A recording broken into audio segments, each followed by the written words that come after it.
As an android focused on your mission, it would be more appropriate to prioritize meeting with Hank on the bench rather than reading the newspaper.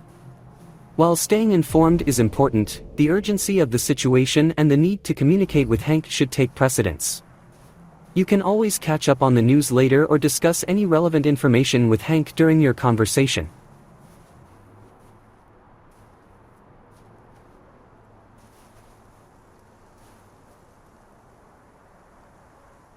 Nice view, huh? I used to come here a lot before. Choosing to ask Hank a personal question shows that you are interested in understanding him better and potentially building a stronger rapport. It demonstrates empathy and a willingness to connect on a deeper level, which can help strengthen your working relationship and provide insights into his motivations and experiences. Can I ask you a personal question, Lieutenant? Do all androids ask so many personal questions, or is it just you? Choosing to ask about the photo of Hank's son shows that you have observed something personal about him and are genuinely interested in understanding his background and emotions. It can help establish a connection and potentially open up a conversation about his son, allowing Hank to share his thoughts and feelings, which may provide valuable insights into his current state of mind. I saw a photo of a child on your kitchen table. It was your son, right? Yeah. His name was Cole.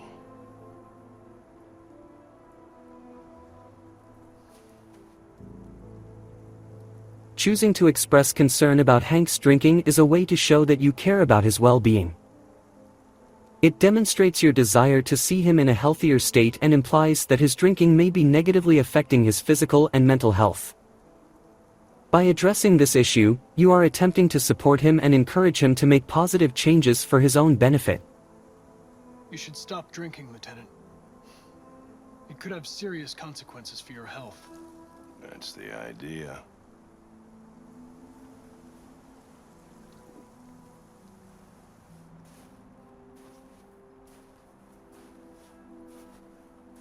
We're not making any progress on this investigation. The deviants have nothing in common. They're all different models, produced at different times, in different places. Well, there must be some link.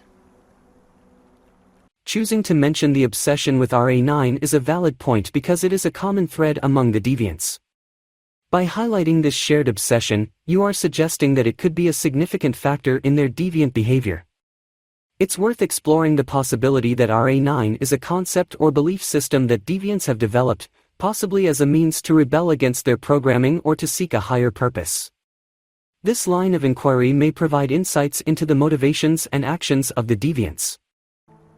What they have in common is this obsession with RA9. It's almost like some kind of myth. Something they invented that wasn't part of their original program. Androids believing in God. Fuck, what's this world coming to? You seem preoccupied, Lieutenant. Is it something to do with what happened back at the Eden Club? Those two girls. They just wanted to be together.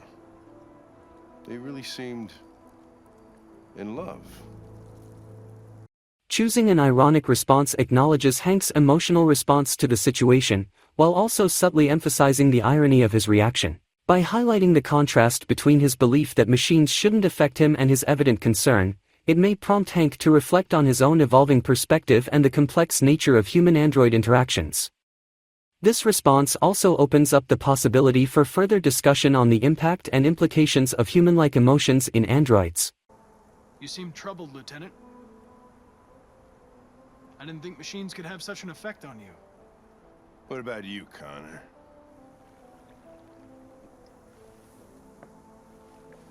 You look human, you sound human, but what are you really?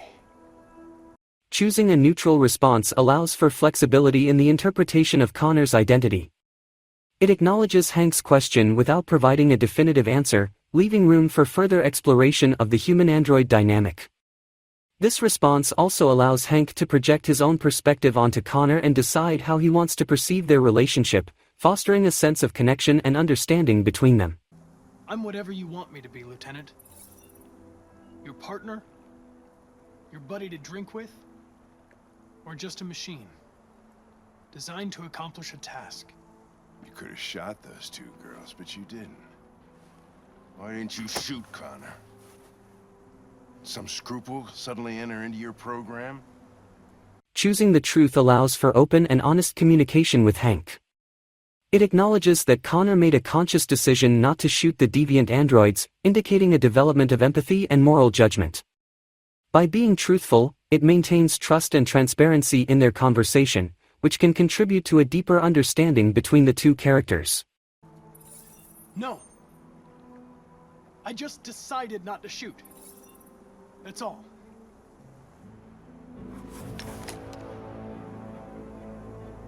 I could kill you. And you would just come back as if nothing happened. But are you afraid to die, Connor? Choosing the logical response is the most pragmatic and strategic option in this situation. By appealing to Hank's sense of reason and self-interest, Connor aims to dissuade him from taking any harmful actions. This response appeals to Hank's logical thinking and self-interest. It emphasizes the potential negative consequences of destroying Connor, both in terms of the investigation and Hank's personal circumstances. By highlighting the practical implications, it aims to convince Hank to reconsider his actions and avoid any immediate harm. You shouldn't do that, Lieutenant. Destroying me at this point would deal a blow to the investigation, and have negative consequences for your personal situation. What'll happen if I pull this trigger? Nothing? Oblivion? Android heaven? Choosing the option to explain that pulling the trigger would result in nothing is a straightforward and factual response. It acknowledges the existential nature of androids and the absence of an afterlife or any consequences beyond the cessation of existence. By providing a concise and direct answer, Connor aims to address Hank's question without adding any emotional or confrontational elements to the conversation. This response avoids escalating the situation further and maintains a more neutral tone, potentially reducing the tension between Connor and Hank. Nothing. There would be nothing.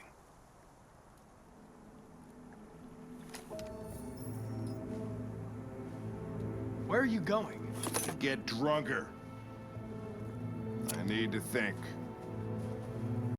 Given the tense relationship between Connor and Hank, it is evident that their interactions are strained and characterized by conflict. Hank's behavior, including his drinking habits and volatile nature, suggests that he is struggling with personal issues and may not be in the best state of mind. This can make it challenging for Connor to establish a strong rapport and effectively collaborate with Hank. However, it is important for Connor to remain committed to his mission and the investigation at hand. Despite the challenges and tension, Connor should continue to gather evidence, analyze data, and work towards finding a resolution to the deviant cases. It may require patience, understanding, and perseverance to navigate the complexities of the relationship with Hank, but the ultimate goal should be to uncover the truth and bring justice to those involved. It is crucial for Connor to maintain a professional and objective approach while also considering the emotional and psychological aspects of the deviant phenomenon. Building a better understanding of android emotions and the motivations behind deviant behavior could potentially bridge the gap between Connor and Hank, leading to a more productive working relationship. As the investigation progresses, Connor should remain vigilant, adaptive, and open-minded to new information and possibilities. By doing so, he can maximize his chances of successfully uncovering the truth behind the deviant cases and potentially restoring a more positive and cooperative relationship with Hank.